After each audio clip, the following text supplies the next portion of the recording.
కుటుంబంలో జరిగిన చిన్న విపత్తుకరమైన పరిస్థితిని విచారించి, అయ్యా నా తండ్రి, నాయన చిన్ని విషయంలో మీరు గొప్ప కార్యం చేస్తున్నారు, మరణుడు తప్పించున్నారు తండ్రి, మీకు స్తోత్రాలు. ఎదుగో నాయన తండ్రి, కాలుకు గాయమై అయ్యా నాయన బిడ్డ ఎంతో విలువలాడుచు బాధపడుచుండగా ప్రత్యేకంగా బిడ్డని సమయంలో దర్శించమని విదాసుడు ప్రభా తన కుటుంబంతో కలిసి నీ పాద సన్నిధిలో నాయన ఎప్ప పట్టణంలో నాయన తండ్రి కొర్నేలిలో నాయన పేతురు కొరకు ఎదురు చూచినట్లుగా ప్రభువా దాసుని కొరకు నాయన ప్రత్యేకంగా ఎదురు చూసినట్లుగా సహాయం చేయమని ప్రార్థన కూడికలో పరిశుద్ధాత్మ తండ్రి తోడుగా ఉండి ముందుకు నడిపించి సహాయం చేయమని క్రీస్తు పేరిట ప్రార్థించి వేడుకొనిచున్నాము తండ్రి. ఆమేన్. ఆమేన్. ఆమేన్. ఆమేన్. శుక్రవారం 5 గంటలకు మనం బయలుదేరాలి అని దేవుని కృపను బట్టి ఇది ఆదరించేటువంటి ప్రేమ. దేవుని స్తోత్రం. హల్లెలూయా. ఇలాగ ఎవరు ప్రేమిస్తారంటే యేసు ప్రభు మాత్రమే ప్రేమిస్తారు. యేసు ప్రభు సేవకులు మాత్రమే ప్రేమిస్తారు. చూడండి, బంధువులు ఉంటారు, స్నేహితులు ఉంటారు, ఎవరు కూడా ఆపదలో వచ్చింది, బాధ వచ్చింది, వాళ్ళకి ఆయాసం వచ్చింది, కష్టం వచ్చింది, పోయి కనబడొద్దాం ధైర్యం హల్లెలూయా అని బంధువులు అనుకోరు. ఏదో అంత జరిగిపోయి ఏదో ఒక్కోసారి మనిషి చనిపోయినప్పుడు అప్పుడు పరిగెత్తుకుంటూ వస్తుంది, కానీ కష్టాలలో ఉన్నప్పుడు వచ్చి ఆదరించేది కూడా యేసయ్య ప్రేమ. దేవుని స్తోత్రం. హల్లెలూయా. ఏదేమైనప్పటికీ ఈరోజు ప్రభు మమ్మల్ని ఉదయమే 5:30కి మరి సిద్ధపరిచి క్షేమంగా తీసుకుని వచ్చినందుని బట్టి దేవుని స్తోత్రం. హల్లెలూయా. ఈ సమయంలో దేవుని యొక్క వాక్యంలోంచి మనం ఆదరణ కలిగిన కొన్ని మాటలు ధ్యానం చేద్దాం. 106వ కీర్తన 107వ కీర్తన 6వ వచనం చదువుకుందాం. వారు కష్టకాలమందు యెహోవాకు మొరపెట్టిరి, ఆయన వారి ఆపదలలో నుండి వారిని విడిపించెను. వారొక నివాసపురము చేరునట్లు చక్కని త్రోవను ఆయన వారికి నడిపించెను. ఆయన కృపను బట్టి నరులకు ఆయన చేయు ఆశ్చర్య కార్యములను బట్టి వారు యెహోవాకు కృతజ్ఞతాస్తుతులు చెల్లించుదురు గాక. ఆమేన్. హల్లెలూయా. హల్లెలూయా. ప్రియులారా, ఆపద అనేది ప్రతి మనిషికి వస్తుంది. ఒకరోజు ఒక్కొక్క సమయంలో ఒక్కొక్కరికి ఒక్కొక్క రకంగా ఆపదలు వస్తాయి. అది ఆరోగ్య సంబంధమైన ఆపద కావచ్చు, ఆర్థిక సంబంధమైన ఆపద కావచ్చు, డబ్బులుండి, ఆస్తులుండి, అంతస్తులుండి, కొంతమందికి ఒకరికొకరు మాట్లాడుకోరు, వాళ్ళకేదో చిన్న గొడవ వస్తుంది. చూస్తుంటాం మనం చాలా పెద్ద పెద్ద బిల్డింగ్లు, అంత సంతోషంగా ఉండాలని మనం అనుకుంటాం, కాదు వాళ్ళకు కూడా ఆపదలు ఉంటాయి. వాళ్ళకు కూడా అన్నదమ్ముల మధ్యలో ప్రేమ మాటలు ఉండవు, అక్క చెల్లెల మధ్యలో ప్రేమ మాటలు ఉండవు, ఏదో ఆస్తులు గొడవలు ఉంటాయి.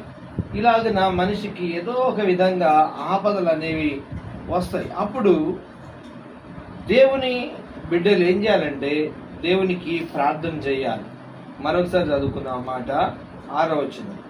వారు కష్టకాలమందు యెహోవాకు మొరపెట్టిరి, ఆయన వారి ఆపదలలో నుండి వారిని విడిపించెను. స్తోత్రం. హల్లెలూయా. హల్లెలూయా. విడిపించే దేవుడున్నాడు, నడిపించే దేవుడున్నాడు, స్థిరపరిచే దేవుడున్నాడు, చక్కని త్రోవను చూపుతాడంట. దేవుని స్తోత్రం కనుక మన త్రోవలు ఒక్కొక్కసారి వంకర త్రోవలు, వంకర మార్గాలు, దేవుడు చూపే మార్గం, దేవుడు చూపే త్రోవ చక్కగా ఉంటుందంట. దేవుని స్తోత్రం కనుక మరి ముఖ్యంగా కష్టకాలం మందు వారు ఏం చేశారు? యెహోవాకు మొరపెట్టిరి. కష్టం వచ్చినప్పుడు మనం మొరపెడితే దేవుడు ఏం చేస్తాడంట? ఉత్తరం ఇస్తాడంట. ఏం చేస్తాడంటే ఆయన దిగొచ్చి వారి ఆపదలలో నుండి వారిని విడిపించును. ఆ కష్టాన్ని తప్పిస్తాడు, ఆపదను తప్పిస్తాడు, ఆ బాధ నుంచి తప్పిస్తాడు. మొర్ర పెట్టాలి. ఏం చేయాలి? మొర్ర పెట్టాలి. ఉదయం నిద్ర లేచిన దగ్గర నుంచి రాత్రి పడుకునేంతవరకు ఈ కష్టం గురించి మనిషి ఆలోచించుకుంటూ కూర్చుంటాడు, కానీ ఒక మూలకు కూర్చొని ఏం చేయడంటే మొరపెట్టాడు. ఒక మూలకు కూర్చొని ఏం చేయడు? మొరపెట్టాడు. దేవుని వాక్యం అని కలిగిస్తుంది. ఫోన్ చేసి వాళ్ళకి చెప్పి వీళ్ళకి చెప్పి చెప్తుంటాం. అదే సమయంలో రాత్రి ఏం చేయాలంటే భార్యాభర్తలుగా మీరు ప్రభు సన్నిధిలో మొరపెట్టాలి. అయ్యా, ఈ కష్టము నుంచి మమ్మల్ని తప్పించు, ఇదిగో మాకు ఈ ఆపదలు వస్తున్నాయి, ఈ ఆపదల నుంచి మమ్మలను తప్పించు అని దేవునికి ఏం చేయాలా? మొరపెట్టాలి. హల్లెలూయా. హల్లెలూయా. ఆ పాస్టర్ దగ్గరికి వెళ్తున్నాను, ఈ పాస్టర్ దగ్గరికి వెళ్తున్నాను సంతోషపడేది కాదు. నేను పెద్ద పాస్టర్ దగ్గరికి వెళ్ళి తిరిగి వస్తున్నాను సంతోషం కాదు. నేను కూడా నాకు కష్టం వచ్చినప్పుడు ఏం చేయాలా? మొరపెట్టాల్సిన బాధ్యత అయి ఉంటుంది. చాలా స్పష్టంగా రాయబడింది అక్కడ. వారు కష్టకాలమందు యెహోవాకు మొరపెట్టి ఆయన వారి ఆపదల నుండి వారిని విడిపించను. చూసారా, కష్టకాలం వచ్చినప్పుడు ఏం చేయాలంట? దేవునికి మొరపెట్టాలి. మోకాల మీద కూర్చొని మూలకు ఏడ్చుకుంటూ రాత్రంతా గడపాలి. అప్పుడు ఆయన ఏం చేస్తాడు? ఆయన వారి ఆపదలలో నుండి వారిని విడిపించును. బాధ చేతను 11 చూడండి అన్న, వినండి. బాధ చేతను ఇనుప కట్ల చేతను బంధింపబడిన వారై చీకటిలోను మరణాంధకారములోను నివాసము చేయు వారి హృదయమును ఆయన ఆయాసము చేత కృంగజేసెను. వారు కూలి ఉండగా సహాయుడు లేకపోయెను. చూసారా, కూలిపోయి ఉంటారు. వారికి సహాయం ఎక్కడి నుంచి కూడా రాదు. చాలా సార్లు మనం ఏమనుకుంటాం? బంధువులు సాయం చేస్తారులే, అది తెలిసిన వాళ్ళు సాయం చేస్తారులే, మేము ఇంత దిగజారిపోయినాం కదా, అరే అటు ఇటు చూస్తూ ఉంటాం, అరే ఇన్ని లక్షలు అప్పైపోయినాం కదా, అతను వచ్చి ఇదిగో అయ్యా డబ్బులు తీసుకో అని చెప్పి ఎవరైనా ఆదుకుంటారేమోనని మనం అనుకుంటాం. కానీ ఎవరు కూడా సహాయము చేయరు. హల్లెలూయా. కూలిపోయి ఉండగా సహాయుడు వారికి లేకపోయాను. ఒకవేళ మనుషుడు సహాయం చేసిన కొంతకాలానికి అతను నీ మీద అతిశయపడతాడు. అప్పు తీసుకున్నవాడు అప్పిచ్చు అని ఏమైతాడు? దాసుడు. కనుక ఆ సహాయం బాధల చేత, ఇనుపకట్ల చేత బాధింపబడుతున్నప్పుడు వారికి సహాయము లేకపోయాను. ఆయాసం అంట. మనం అనుకుంటాం తెలియదు, నా ఆయాసం నీకే తెలుసు అనుకుంటాం. అన్ని బైబిల్లో బాధ ఉంది. ఇనుపకట్లు అంటే అది బయటికి రాలేని కట్లు. కొన్ని కట్లు వేసేస్తే బయటికి రారు. సాతాను కూడా కొన్ని శోధనలు కట్ల ద్వారా మనం బంధించేస్తాడు. మరి ముఖ్యంగా నేను ఈ సమయంలో చెప్తున్నా, అనేక సంవత్సరాల నుంచి మన మీద పోరాడుతున్న ప్రతి శాపపు కట్లు తెగిపోయేటట్టు ఫస్ట్ ప్రార్థన చేయాలి. హల్లెలూయా. శాపపు కట్లు తెంపేయి ప్రభువా. నా తండ్రి చేసినవి, నా తల్లి చేసినవి, నా తాతలు చేసినవి, అయ్యా ఉండని ఆయన ఆడుకుంటాడు కానీ వినండి, నేను తెలిసి తెలియక చేసినవి ఆ శాపపు కట్ల నుంచి నాకు విడుదల కలిగి నా కట్లు తెంపేయి అని అడగాల. హల్లెలూయా. ఏమడగాలి? నా కట్లు తెంపేయి ప్రభువా, ఈ కట్ల నుంచి నాకు బయటికి పంపించి విడుదల చేయి ప్రభువా అని దేవుని అడగాలి. చూడొకసారి మరొకసారి 11 వచ్చిన కష్టకాలమందు వారు యెహోవాకు మొరపెట్టిరి. 11 వచ్చిన బాధ చేతను ఇనుప కట్ల చేతను బంధింపబడిన వారై చీకటిలోను మరణాంధకారములోను నివాసము చేయు వారి హృదయమును ఆయన ఆయాసము చేత కృంగజేసెను. వారు కూలి ఉండగా సహాయుడు లేకపోయెను. హల్లెలూయా. హల్లెలూయా. ఎన్నో బాధలు. ఇనుప కట్లు. ఓ రోజు ఏమైంది, నేను చర్చిలోంచి బయటికి వస్తున్నా, నా కాలు మా చెప్పులు వేసుకోలేదు, సడన్ గా ఇట్లా డోర్ వేస్తున్నా, కాలు కింద ఏదో మెత్తగా తగిలింది. డోర్ వేసినాక ఇట్లా చూసిన ఇనుప తేలు చచ్చిపోయింది. కాలు ఇట్లా వేయగానే చచ్చిపోయింది. పెద్దది ఇనుప తేలు. పొద్దున్నే కొంతమంది చూసి అది పడేసినంత దూరంలో చచ్చిపోయింది. పడేస్తే అది గరిస్తే భయంకరంగా ఉంటుంది. మామూలు తేలు కాదు. ఏ తేలు? ఇనుప తేలు అంటారు దాన్ని. మామూలు తేలు కుట్టే దానికంటే ఎక్కువ పోటు వస్తుంది. ఒక్కొక్కసారి విషయం ఎక్కువైతే చచ్చిపోయి కూడా ప్రమాదం ఉంటుంది బ్రదర్ అని చెప్తా ఉంటాం. ఇనుప కట్లు. ఏ కట్లు అంటవి? ఇప్పుడు తాళ్లతో కట్టిన కట్లు తెంపుకోవచ్చు, కానీ ఇనుముతో కట్టిన కట్లు తెంపుకోలేవు. చూడండి, ఇనుప కట్లు బాధ ఆయాసము చేత సహాయం లేక బాధపడుతున్నారా? ప్రభు అంటున్నాడు, కష్టకాలమును మరలా మీరు ఏం చేయాలా? 13 వచ్చిన కష్టకాలమందు వారు యెహోవాకు మొరపెట్టిరి. మీకు ఎక్కడ సహాయం లేదు, ఎక్కడ సహాయం రాలేదని అనుకుంటున్నారు, రాదు కూడా. ఆ ఇనుప కట్లు ఆయాసం ఆ బాధ చేత కూలిపోయి ఉంటారు. ఒకటి కాబట్టి ఒకటి అబ్బా అంతా బాగా అవుతుంది, చదువుకుంటుంది అంతా అనుకుంటాం. సడన్ గా ఇంకొక ఆపద వచ్చేస్తుంది, ఇంకొక బాధ, ఇంకొక కష్టం. ఇంకొక ఆయాసం, చిన్నకి ఇట్లా గాయమైందని నిలవగానే ఏంది ప్రభువా ప్రార్థన చేయాలా? ఏం చేయాలంటే కష్టకాలం ఉంది యెహోవాకు మొరపెట్టి ఫస్ట్ ప్రత్యేకంగా ఏం చేయాలండి ప్రార్థనలో? అయ్యా మా మీద పనిచేస్తున్న శాపపు కట్లు తొలగించు నాయనా అన్నారు. హల్లెలూయా. శాపపు కట్లు తీసేయి ప్రభువా, త్వరగా విడుదల నీ ప్రభువా అన్నారు. ఎట్లా దేవుని నమ్ముకున్నారు? అయిపోయింది, లోకానికి వేరైపోయారు, రక్త సంబంధం మధ్యలో మీరు యేసు ప్రభు బిడ్డలను ధృవీకరించబడ్డారు, దేవుని సన్నిధిలో మేము దేవుని బిడ్డలను మీరు చెప్పుకుంటారు, బాగుంది అని ఈ ప్రార్థన ఎక్కువ చేయాలి. ఏం చేయాలి? శాపపు కట్ల నుంచి మాకు విడుదల కలిగించి ప్రభు. మా తాతల తరాలు ముత్తాతలు ఎవరు ఏం చేసినారు ప్రభు, ఆ శాపపు కట్లు ఏమి పీడిస్తున్నాయని ఆయన మమ్మల్ని దయచేసి ఆ కట్ల నుంచి మాకు విడుదల దయచేయి.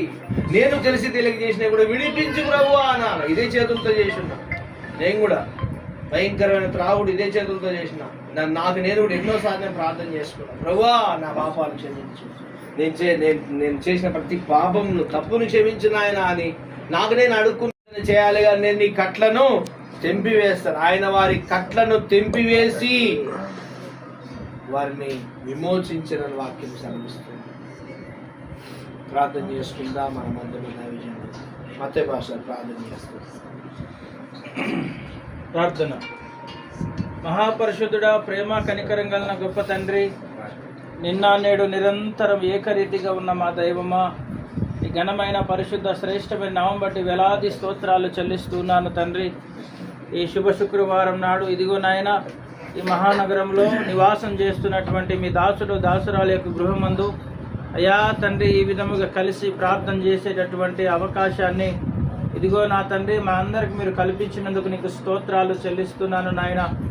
ఈ వారంలో అయ్యా తండ్రి చిన్న విషయంలో జరిగినటువంటి భయంకరమైనటువంటి కాలి ప్రమాదం నుండి నా తండ్రి ఆ బిడ్డను నా తండ్రి ప్రాణాపాయం లేకుండా సరైన వైద్యముతో నా తండ్రి ఆ బిడ్డను ఆదరించి మంచి వైద్యాన్ని అనుగ్రహింపజేసి అయా దేవానికి స్తోత్రాలనైనా ప్రాణముతో నిలబెట్టుటకు కృప చూపించినందుకు నీకు వేలాది స్తోత్రాలు చెల్లిస్తున్నాను ప్రభు. నీకు వందనాలు నాయన. ఆ బిడ్డను మీరు జ్ఞాపకం చేసుకోండి ప్రభు. నీకు స్తోత్రాలు తండ్రి. ఆ కాలి గాయముతో తెగిన నరముతో నా తండ్రి ఆ బిడ్డ శోధించబడుతూ ఉంటుండగా వైద్యులు చేసినటువంటి ఆ వైద్యము ద్వారా తండ్రి నీకు స్తోత్రాలనైనా. వైద్యులకు పరమ వైద్యుడిగా మీరై ఉండి వైద్యులకు సైతము జ్ఞానం ఇచ్చిన దేవుడవు. వైద్యము ఎలా చేయాలో ఎలా జరిగించాలో అని జ్ఞాన సర్వ అయా తండ్రి సంపదలు అనుగ్రహింపజేసిన దేవుడవు కాబట్టి నీ పాద సన్నిధిలో తండ్రి బిడ్డకు జరిగించినటువంటి వైద్యము కొరకు ప్రార్థన చేస్తున్నాను తండ్రి. నీకు వందనాలు. బిడ్డ వాడుతున్నటువంటి మెడిసిన్స్ ద్వారాను తీసుకుంటున్న జాగ్రత్తల ద్వారాను ఆ బిడ్డ త్వరగా కోలుకొనుటకు నీ కృపను దయచేయండి ప్రభు. నీకు స్తోత్రాలు. ఆ కాలు అయా తండ్రి దేవానికి స్తోత్రాలను అయినా నిలబెట్టలేని భయంకరమైన స్థితిలో ఆ బిడ్డ అయా తండ్రి ఇముడుతున్నటువంటి తరుణంలో ఆ బిడ్డను మీరు జ్ఞాపకం చేసుకోండి తండ్రి. నీకు స్తోత్రాలు. ఆ నరములను మాంసములను దేవానికి స్తోత్రములను ఆ కాలును నా తండ్రి అయా పరిపూర్ణమైన స్వస్థత యేసు క్రీస్తు నామములో కలుగునగాక. బిడ్డను ముట్టండి, స్వస్థపరచండి ప్రభు. నీకు వందనాలు. త్వరగా లేచి నిలబడి దేవానికి స్తోత్రాలనైనా ఇది వరకు నుండి కుటుంబంలో ఒక సహకారిగా ఏ విధముగా పనిచేస్తూ అయా సుఖ సంతోషాలతో కుటుంబముతో నా తండ్రి సంతోషముగా ఎలా జీవించిందో అలాంటి బ్రతుకును నా తండ్రి ఆ బిడ్డకు త్వరగా మీరు అనుగ్రహింప చేయండి ప్రభు. నీకు స్తోత్రాలు చెల్లిస్తూ ఉన్నాం. మల్లెపల్లిలో ప్రభు ఉన్న గృహానికి చేతులార కట్టుకున్న గృహం అమ్ముడు పోయినప్పుడు ఆయన పక్కనే గుడారం వేసుకొని బ్రతికాడయ్యా. ఎంత ధైర్యం ఇచ్చావు తండ్రి. శ్రీనన్నకు సిద్ధార్థకి నీకు వందనాలు అయ్యా. నీకు స్తోత్రాలు పడుతుంది కాలంలో ప్రభు అయ్యా. ఈ యొక్క యాత్రలో ఈ ప్రయాణంలో తండ్రి నీకు స్తోత్రాలు. తండ్రిని కోల్పోయి ఉండగా ధైర్యం ఇచ్చి దీవించిన నీకు స్తోత్రాలు అయ్యా. కొడుకును కోల్పోయి ఉండగా ధైర్యం ఇచ్చి నీకు స్తోత్రాలు అయ్యా. తల్లిని కోల్పోయి ఉండగా నీ కృప తోడుకుంచి నీకు స్తోత్రాలు నాయన అయ్యా. శ్రమ వెంబడి శ్రమ నాయన మీకు స్తోత్రాలు తండ్రి. బాధ వెంబడి బాధ, ఆర్థిక ఇబ్బందులు కష్టాలు నాయన అయా. ఎంతో భయంకర ఖర్చులు సాగి ఉండగా ఇదిగో తండ్రి హైదరాబాద్ ప్రాంతానికి నాయన కుటుంబముగా వచ్చి ఇదిగో ఈ స్థలంలో ప్రభు మీరు తండ్రి అయా ఇచ్చిన వ్యాపారమును బట్టి స్తోత్రాలు అయా. రాత్రనక పగలనక నాయన మరి సిద్ధక సీనతో పాటు కలిసి కృష్ణ ఆయన ముగ్గురు ఒక పక్కన నాయన మీకు స్తోత్రాలు ప్రభు. బిడ్డ మహేశ్వరి నాయన సాయి అయా మరి తండ్రి ఈశ్వర్ ప్రభు నీకు స్తోత్రాలు. పిల్లలతో పాటు వెళ్ళి వస్తూ ఉండగా అయా నీ కృప తండ్రి అయా మీకు స్తోత్రాలు తండ్రి. ఆకలి కొనిన వారి ప్రాణం తృప్తిపరిచే దేవుడు ఉన్నదని బట్టి స్తోత్రాలు నాయన. అయ్యా, వారి పోషణను మీరు ఇంతవరకు మీరు దాన్ని మీ కృపలో జ్ఞాపకం చేసుకొని వారి ఆర్థిక ఇబ్బందులను తొలగిపోవటకు ప్రభు, వారి వ్యాపారాన్ని మీరు ఆశీర్వదించబడి స్తోత్రాలు. ఇదిగో ప్రార్థన చేస్తున్నాము తండ్రి, మీకు వందనాలు అయ్యా, నీకు స్తోత్రాలు ప్రభు. 107వ కీర్తన నుంచి మీరు మాట్లాడిన మాటలను బట్టి స్తోత్రాలు అయ్యా. అట్టి వాక్యాలే బిడ్డలకు ఆశీర్వాదకరంగా నీ వాక్యములో వెలుగు విడుదల చేయండి తండ్రి.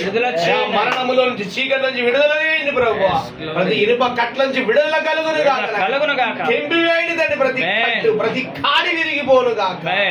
తరముల శాపము కాడి ప్రతి కట్లు యేసు నామములో తెగిపోనట్టు ఉదయకాల సమయం మమ్మల్ని నన్ను మత్తయిని ప్రభు, తమ్ముడు స్టెఫెన్ నాయన మీరు బలపరిచి మీ ఆత్మచేతి కుటుంబాన్ని ఆదరించడానికి ఎదురు మీరు నడిపించబడి స్తోత్రాలు. ఇంతవరకు ప్రభు నీ ప్రార్థన కూడిక పరమందు ఆశీర్వడమైన దేవ మీరు ఆలకించి కుటుంబాన్ని ఆశీర్వదించండి ప్రభు. ఈ కుటుంబంలో ఇంకా ఎలాంటి శోధనలు, ఇరుకులు, ఇబ్బందులు, బాధలు, కష్టాలు, ఆయాసము, నష్టాలు ఏవి రాకుండా మీ కృపకు అప్పగిస్తున్నాం ప్రభు. ఇదిగో సేవకులకు మేము ప్రార్థిస్తున్నాం, ప్రతి కట్లు తెంపింపు వేస్తున్నాం యేసునామములో. ప్రతి శాపపు కట్లు తెగిపోనుగా, ప్రతి పాపపు కట్లు తెగిపోనుగా, ప్రతి కాడి విరిగిపోనుగా, వారి మీద భారముగా ఉన్న ప్రతి కాడి విరిగిపోవాలి. కృపచూపు తండ్రి. బిడ్డ ప్రభా మీకు స్తోత్రాలు. చిన్న తండ్రి అన్నకు వదనకు నాయన కుటుంబంలో తండ్రి ఒక చంటి బిడ్డలాగా నాయన మీరు ఇచ్చిన కృపకై స్తోత్ర. బిడ్డ అయా సహకారి నాయన బిడ్డ ఇంట్లో పనులన్నీ చేస్తూ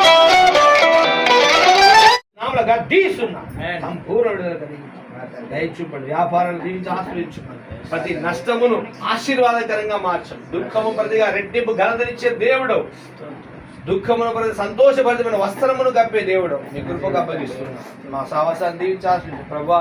ప్రయాణం వచ్చున్నామని మీకు స్తోత్రాలు అయ్యా, మీకు స్తోత్రాలు. తెలుగు ప్రయాణం వెళుతుంది మీ సన్నిధి మాతో ఉంచమని, మరి ముఖ్యంగా చిన్నాన్ని మీ సిలువ రక్తముతో అభిషేకించి ఆ శరీరంలో కావాల్సిన రక్తం సిలువలో కారిన రక్తములోంచి ఆ బిడ్డకు అభిషేకం విడుదల చేయమని గొప్ప సాక్షిగా బిడ్డ మాట్లాడాలి ప్రభు. కృప సాయం చేయండి. యేసు నామములో ప్రార్థిస్తున్నాను తండ్రి, ఆమేన్.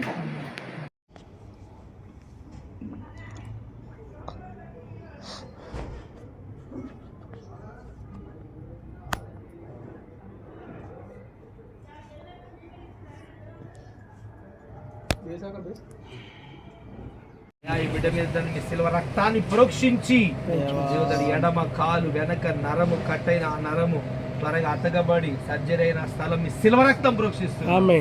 సంపూర్ణ ఆరోగ్యం తెచ్చే శరీరంలో కావాల్సిన రక్తం, బలం, శక్తి దయచి ధైర్యంతో నింపమని ఆ బిడ్డ త్వరగా విడుదల కలిగించింది, సంపూర్ణ స్వస్థత అనుగ్రహించింది. యేసు నామములో ప్రార్థిస్తున్నాను. బాగా